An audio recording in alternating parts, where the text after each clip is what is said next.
blossom and rot (BER) in melon.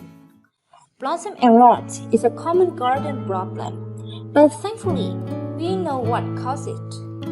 Why blossom and rot (BER) most commonly occurs in melons. BER can also happen with cucumbers, tomatoes, eggplants, peppers, and squash.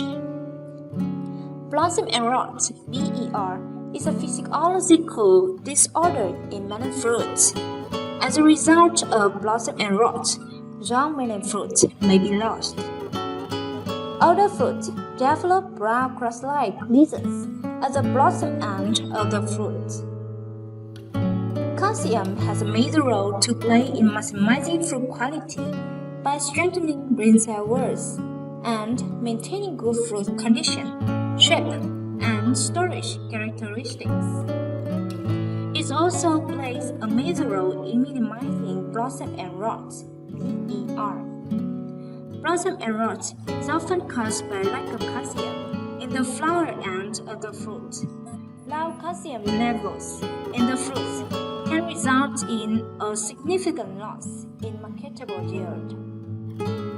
A cationic competition as a result of overuse of ammonium as a main source of nitrogen significantly increase the incidence of BER.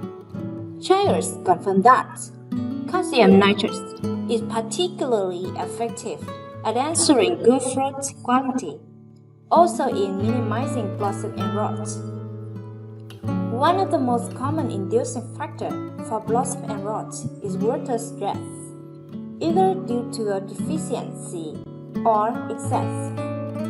Under high humidity conditions, transpiration slows and uptake of calcium, which is solely transported within the transpiration stream, is limited. Third, calcium management and supply is key. Blossom and rot (BER) is not a disease. It is a physiological response to a deficiency in calcium. But the solution is not as simple as just adding calcium. BER is often more due to a problem with the transportation of calcium throughout the plant. Since the BER is not a disease, fungus, or infection, it cannot be treated with anything like neem oil, fungicide, or insecticide. Conditions that can cause BER.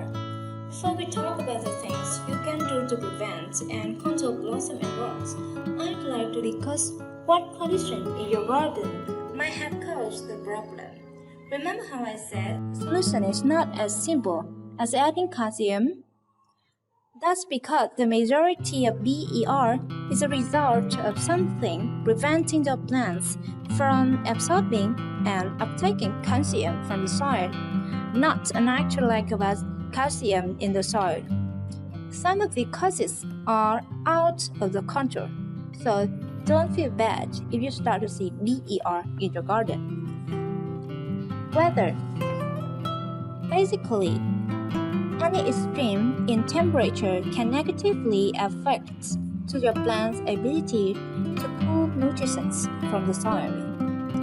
Inconsistent watering. For a similar reason listed above, not applying the correct amount of water can cause problems for your melons as they struggle to uptake calcium from the surrounding soil. Too much nitrogen. More fertilizer is not always better.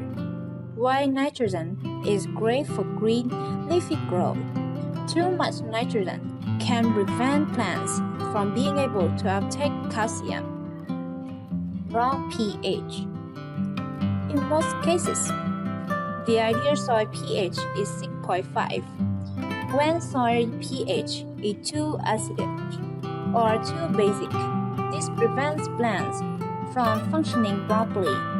Think of it like an ecosystem. Everything functions well when in balance, but can be thrown off completely when something is off. Low levels of calcium in the soil. I wouldn't jump to this conclusion immediately, but it is possible your soil needs a boost of calcium. Ways to prevent BER. Number 1. Prepping the soil properly is the best way to ensure the soil has all the nutrients and macronutrients it needs. Number 2. Select melons varieties less susceptible to blossom and rot. Number 3. Know your pH. Ideal vegetable growing pH is about 6.5. If your pH is not correct, it could easily prevent the plants from absorbing the proper nutrients it needs. Number 4. Irrigate consistently and accurately. I know watering is a very confusing topic because no one can really tell you the perfect way to water. You never want your soil to be too wet, but you also don't want it to be bone dry. A good old trick is to stick your finger down into the soil and see if there is moisture about 1 inch below the surface. If so, don't water. Eventually, you'll start to get a feel for how much water your garden needs. How to control BER. Okay, you got blossom and rots. Now, what do you do? First, I'd like to remove the damaged fruits. At this point, I don't want my plant to waste any more energy on growing fruits that is damaged. I also want to give it the most strength to recover and try to correct the imbalance. Check the watering and assess the point listed above. Thus, because some fruits develop BER does not mean all future fruits will have this problem. Some sources might jump to adding a source of calcium immediately, but this won't be helpful if your pH is incorrect, and a lot of calcium sources can actually change your pH, making the problem worse. A soil test is a great place to start. Once you determine your pH, you can research what type of soil amendments you can add. Last but not least, try to correct the issues discussed here, and then just observe and give it time. Like I said, BER can be a result of weather or moisture fluctuation, so the problem could resolve itself.